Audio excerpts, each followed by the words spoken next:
APJ Abdul Kalam. Doctor APJ Abdul Kalam हमारे देश के 11वें प्रेसिडेंट रह चुके हैं। प्रेसिडेंट यानी कि राष्ट्रपति।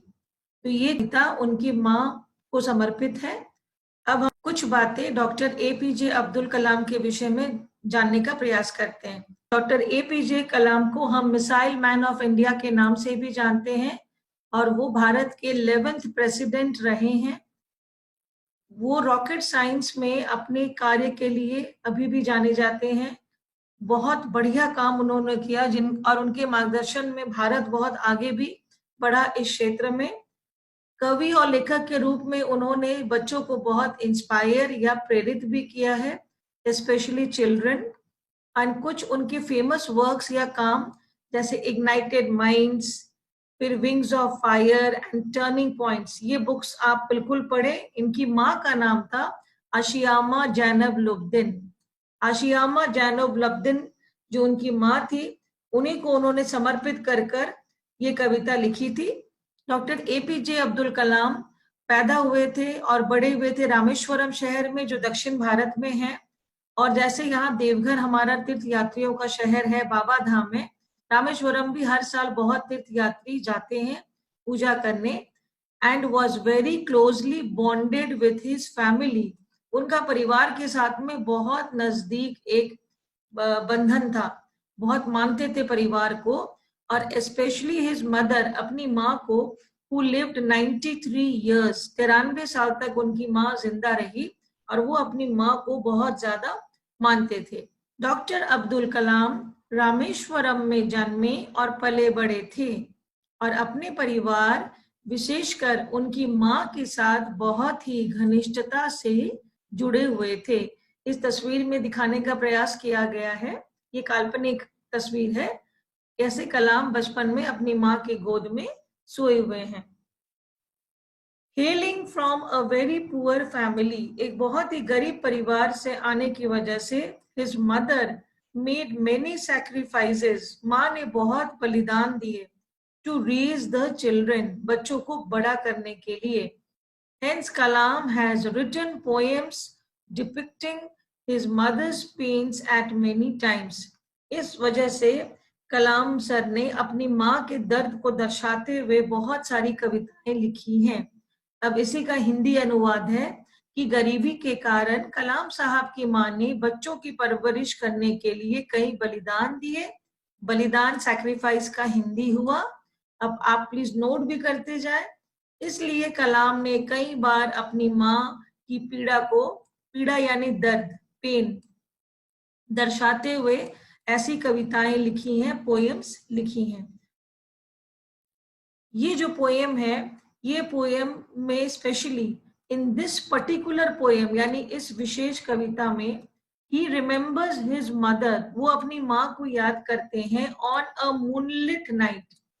मूनलिट यानी चांदनी, जब चांद पूरा चमक रहा था, वो उस वक्त में अपनी माँ को याद करते हैं। एंड डिस्क्राइब्स, वो वर्णन करते हैं कि as to how loved he is to his mother, कि वो अपनी माँ के लिए कितने प्यारे हैं, then his rest of brothers and sisters, बाकी भाई बहनों की तुलना में उनकी माँ उन्हें बहुत ज्यादा प्यार करती थी।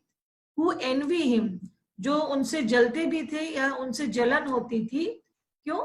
फॉर बीइंग लव्ड मोर, क्योंकि माँ अब्दुल कलाम को अपने बाकी भाई बहन से ज्यादा मानती थी, और इसका कारण भी हम कविता में जानेंगे। अब हम शुरुआत करते हैं पहले खंड से, ठीक है। Stanza 1, sea waves, golden sand, pilgrims faith, Rameswaram mosque street, all merge into one, my mother. अब यहां से हम समझने का प्रयास करेंगे कि पोएट क्या कह रहे हैं। सी वेव्स, बच्चों सी वेव्स यानी समुद्र की लहरें। अब वो याद कर रहे हैं अपने बचपन के दिनों को, और याद करते हुए कहते हैं, जब भी मैं समुद्रों की लहरों को याद करता हूँ, गोल्डन सैंड, समुद्र के किनारे जब मैं सुनहरे रेत या बालों को याद करता हूँ, पिलग्रिम्स फेथ यानी तीर्थ यात्रियों की आस्था वाले शहर को याद करता हूँ, या रामेश्वरम मॉस्क स्ट्रीट या रामेश्वरम के मॉस्क यानी मस्जिद, मस्जिद गली को मैं याद करता हूँ। ऑल मर्ज इनटू वन, सारे एक जगह पर मिल जाते हैं। और मुझे उस वक्त याद आ जाती है किसकी, मेरी माँ की, माई मदर। हमने अभी जाना कि रामेश्वरम शहर में ही डॉक्टर कलाम पले बड़े थे। तो रामेश्वरम शहर समुद्र तट पर बसा हुआ एक शहर है।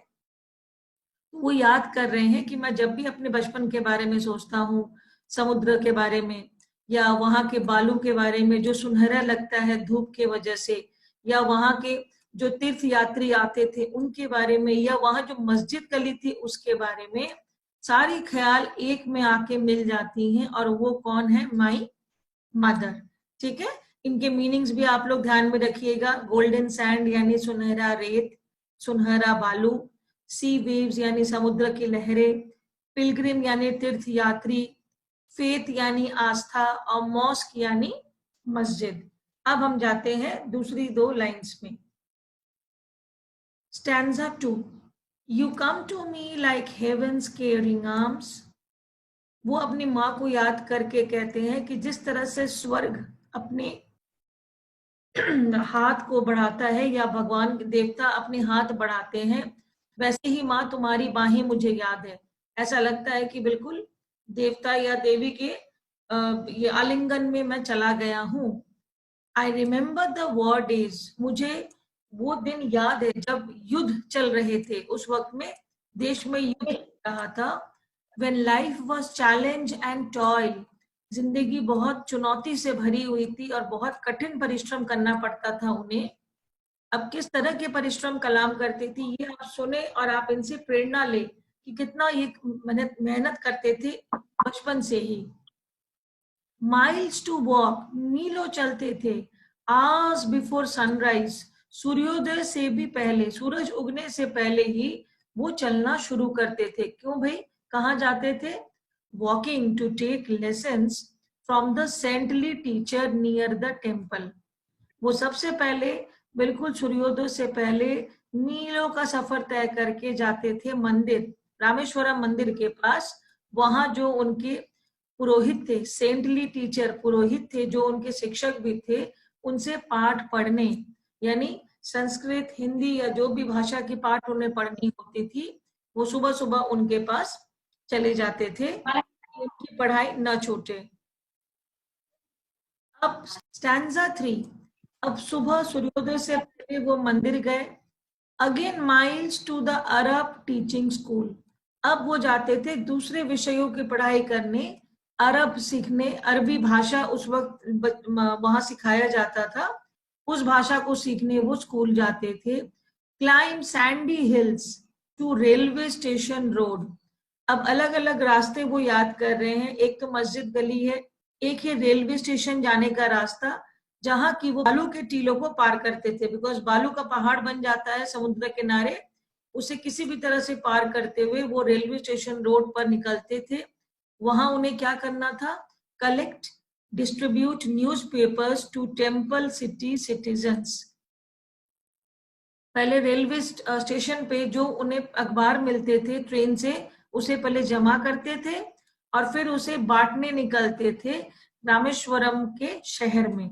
रामेश्वरम मंदिर इस शहर को कहा जा रहा है टेम्पल सिटी, यानी कि मंदिरों का शहर, और सिटीजन यानी वहां के लोग या नागरिक।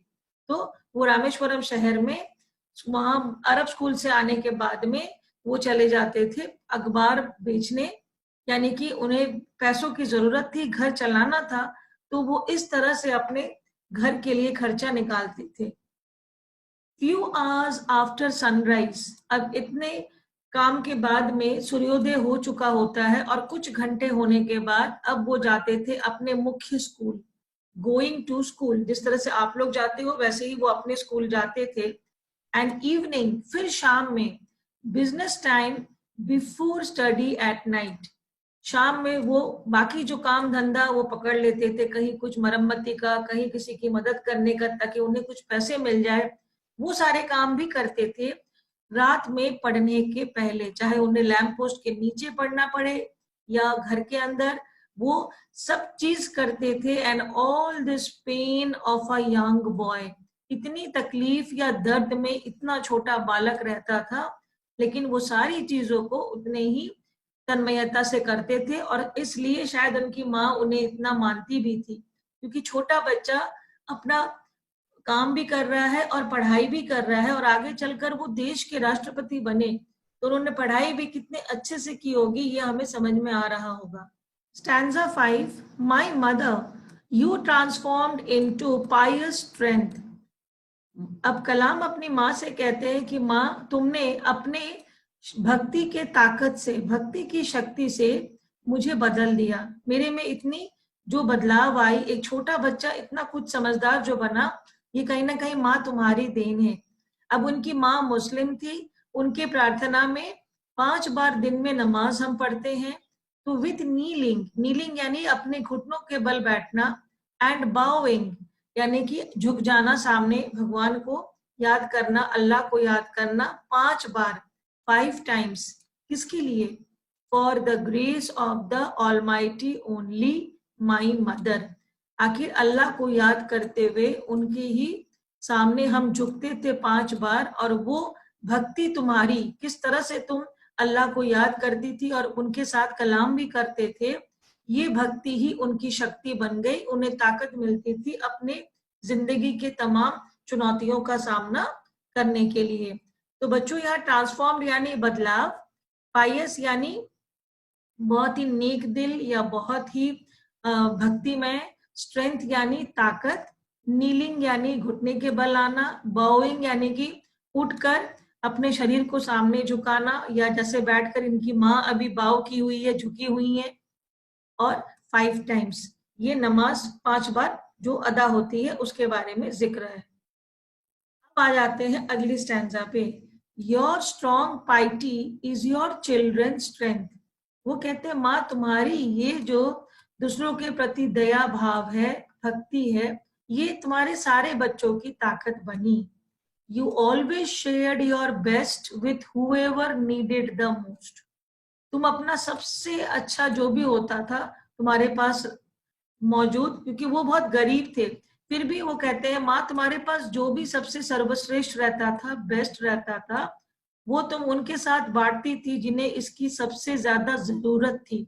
नीडेड यानी जरूरत, और मोस्ट यानी सबसे ज्यादा। तो जिन लोगों को, यदि जैसे आपके घर में 2 रोटी बनी हो और अगर कोई भिखारी आ जाए और आप उसे 1 रोटी या दोनों रोटी दे देते हैं, तो आपने अपना सर्वश्रेष्ठ जो है वो उसको दे दिया, आप शायद भूखे रह गए। उसी प्रकार से उनकी माँ के लिए कलाम कहते हैं कि तुम्हारे पास जो भी होता था माँ, तुम वो हमेशा दूसरों को दे देती थी। यू ऑलवेज गिव, तुमने सिर्फ दिया ही है, दूसरों को दिया है, and give with faith in him, क्योंकि तुम्हें ये यकीन था या ये तुम्हें तुम्हारी आस्था में थी। हिम यहाँ भगवान के लिए इस्तेमाल हो रहा है कि तुमने अल्लाह पर, भगवान पर विश्वास किया कि अगर मैं उन्हें दूंगी तो अल्लाह भी मेरा ध्यान रखेंगे। और हम जान रहे हैं कि आगे चलकर कलाम इतने बड़े शख्सियत बने, तो उनकी बात बिल्कुल सही निकली कि उनकी माँ की जो अच्छाई थी वो कहीं ना कहीं आशीर्वाद बनकर उनके सर पे रही। उनकी माँ ने हमेशा दूसरों को देने का प्रयास किया, चाहे वो खुद कितनी भी तकलीफ में हो, और जिस वजह से वो उन्हें लगता था कि भगवान मेरी इस आस्था का जवाब देंगे, और ऐसा आगे चलकर हुआ भी। अब कहते हैं कलाम आगे की पंक्तियों में, stanza 7, I still remember the day when I was 10। माँ, मुझे वो दिन याद है जब मैं 10 साल का था। 10 यहाँ साल के लिए है। स्लीपिंग ऑन योर लैप, तुम्हारी गोद में सोए। To the envy of my elder brothers and sisters, मेरे बड़े भाई बहन एनवी यानी जलन से मुझे देख रहे थे कि मैं तुम्हारे गोद में सोया हूँ। It was full moon night, ये पूरे पूर्णिमा की रात थी जब पूरा चांद दिखता है। My world only you new, मेरी दुनिया तो सिर्फ तुम जानती थी। माई मदर, माई मदर, क्योंकि एक सुबह से वो बालक उठता था, सूरज उठने के पहले ही वो कभी पेपर बेच रहे हैं, कभी अरबी स्कूल जा रहे हैं, मंदिर जा रहे हैं, फिर अपने विद्यालय जा रहे हैं, और शाम में फिर और उद्योग धंधे में लग रहे हैं, रात में पढ़ाई कर रहे हैं। तो वो कहते हैं कि मेरी दुनिया तो तुम ही जानती थी माँ, इसीलिए मुझे याद है वो एक पल जब बिल्कुल पूरी चांदनी रात थी, फुल मून नाइट था, तुम्हारे गोद में सोया था, बाकी भाई बहन देख रहे थे मुझे जलन से कि ये माँ के गोद में क्यों सोया है। और उस वक्त वो कितने साल के थे? 10 साल के थे। When at midnight, जब अचानक से मध्य रात्रि, I woke with tears falling on my knee. You knew the pain of your child, my mother, your caring hands tenderly removing the pain. अब उस रात में जब बहुत रात हुई और अचानक से कलाम की नींद खुल गई और वो रोने लगे, आंसू गिरने लगे उनके घुटनों पर, यानी कि वो रोने लगे। तो वो कहते हैं माँ सिर्फ तुम्हें मालूम था कि कितना पेन या दर्द हो रहा है तुम्हारे बच्चे को घुटने में। वो जो चलते थे उनके घुटने में दर्द था और उनकी माँ ने अपने हाथ से, अपने प्यार भरे हाथों से, केयरिंग हाथों से उसको सहलाया था, टेंडरली, धीरे धीरे उस पर हाथ फेर कर और उसे आराम दिया और रिमूविंग द पेन, पूरे दर्द को माँ ने हटा दिया था। वो घटना याद करते हैं कलाम अपनी माँ की कि मेरी माँ कितना मेरा ख्याल रखती थी और सिर्फ माँ ही मेरे दर्द को समझती थी।